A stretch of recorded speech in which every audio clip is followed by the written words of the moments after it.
చిలకలూరిపేట పట్టణంలోని నడి బొడ్డున ఉన్న ఫిష్ మార్కెట్ యార్డ్ పనులు ఎంతవరకు జరుగుతున్నాయి అన్న ఉద్దేశంతో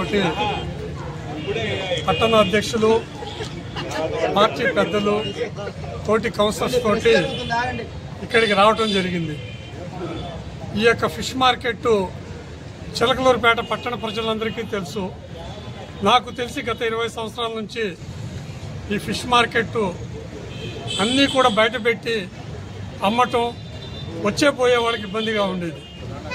ఇది గుర్తించిన శాసనసభ్యుల వారు దీనికి శాశ్వత పరిష్కారం మార్గం కావాలని గతంలో 2014, 2019లో వారు శాసనసభ్యులుగా ఉన్నప్పుడే ఈ యొక్క ఫిష్ మార్కెట్ కోసం కృషి చేయటం, దాదాపు కొంత వర్క్ చేయటం కూడా జరిగింది.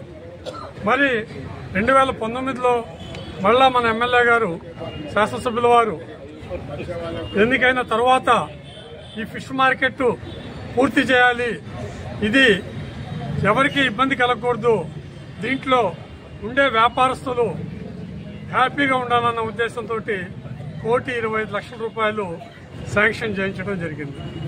అది కూడా త్వరితగతంగా పూర్తి చేయాలని రాఘవేంద్ర కనెక్షన్స్ వారికి చెప్పటం, మరి ఈ 1,25,00,000లో 80 లక్షలు ఫిష్ మత్స్యశాఖ ద్వారా తెప్పియటం, 40 లక్షలు సుమారుగా సాధారణ నిధుల నుంచి కేటాయించడం జరుగుతుంది. అంటే ఇంతకు ముందు ఎవరైతే ఇక్కడ ఉండారో వాళ్లే శాశ్వతంగా ఉండే విధంగా ఇప్పుడు మనం చూస్తున్న ఈ బిల్డింగ్ ఫిబ్రవరికి పూర్తయ్యి రోడ్డు పక్కన ఎవ్వరూ కూడా వ్యాపారం చేసుకోకుండా లోపల చేసుకునే విధంగా చర్యలు చేపట్టారు.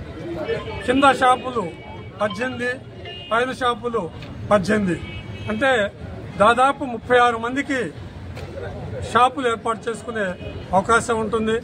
బహుశా ఫిబ్రవరి ఆఖరికి దీని ప్రారంభోత్సవం కూడా జరుగుతుందని భావిస్తున్నాం. మరి ఈ సందర్భంగా మా యొక్క పురపాలక సంఘం తరఫున వారికి ధన్యవాదాలు తెలియజేస్తూ, మా హయాంలో ఫిష్ మార్కెట్ ఏర్పాటు చేయటం ఇది మా హయాంలోనే పూర్తవుతుందని భావిస్తూ, మరి ఈరోజు ఇక్కడికి విచ్చేసిన పట్టణ అధ్యక్షులు, కార్యదర్శులు, ఎవరైతే నా తోటి కౌన్సిలర్స్ ఉన్నారో వాళ్ళకి, అదేవిధంగా సదాశివరావు గారికి, మార్కెటింగ్ యార్డ్ చైర్మన్ కర్మల్లా గారికి, ఇంకా పెద్దలందరికీ నమస్కారం తెలియజేస్తూ, పట్టణ ప్రజలందరూ కూడా గమనించాల్సిన విషయం ఏమిటంటే శాశ్వత పరిష్కారాల మార్గంగా పయనిస్తున్న శాసనసభ్యుల వారికి అండగా దండగా ఉండాలని మనసారా కోరుకుంటూ సెలవు తీసుకుంటాం.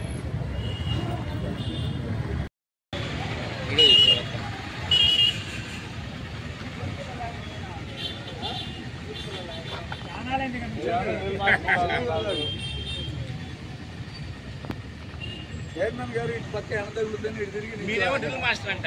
అదే ఏం చెప్పాడు, మీరేమో డ్రిల్ మాస్టర్ అంట.